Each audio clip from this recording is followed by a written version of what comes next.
ఈ మహాశివరాత్రి పండుగ తిథి నాడు ఏమి చేసినా చేయకపోయినా అతి రహస్యంగా ఎవ్వరికీ చెప్పకుండా కేవలం ఉప్పు నీటితో ₹1 బిళ్లతో ఈ చిన్న పరిహారం తప్పక గావించండి. ఉప్పు నీటితో ఏ పరిహారం చేయాలో, ఎలా నిష్ట నియమాలతో చేయాలో ఇప్పుడు తెలుసుకుందాము.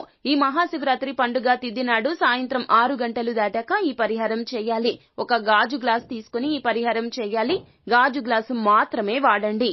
గాజు గ్లాసులో ₹1 బిళ్లను ఉంచి ఆ తర్వాత చిటికెడు కల్లు ఉప్పు, దొడ్డు ఉప్పు, రాక్ సాల్ట్ అని పిలుస్తారండి, మెత్తని ఉప్పు వాడొద్దు. కల్లు ఉప్పు చిటికెడు వేసి ఆ తర్వాత సగానికి పైగా నీటిని వేసి ఆ గాజు గ్లాసుని తీసుకుని ఇంట్లో నలుమూలలా కూడాను మూలమూలల్లో 2 నిమిషాలు ఉంటూనే నలుమూలలా అన్ని గదుల్లో తిరిగి బయటకు వచ్చేయండి. ఆ తర్వాత ఎక్కడైనా పారే నీటిలో నిర్జన ప్రదేశంలో ఈ నీటిని పారబోసేయండి. ఈ విధంగా మహాశివరాత్రి పండుగ తిథి నాడు మీ స్వహస్తాలతో మీరు చేసే ఈ పరిహారం పరమేశ్వరుణ్ణి సంతసింపచేస్తుంది. నరదిష్టి నుండి దూరం అవుతారు.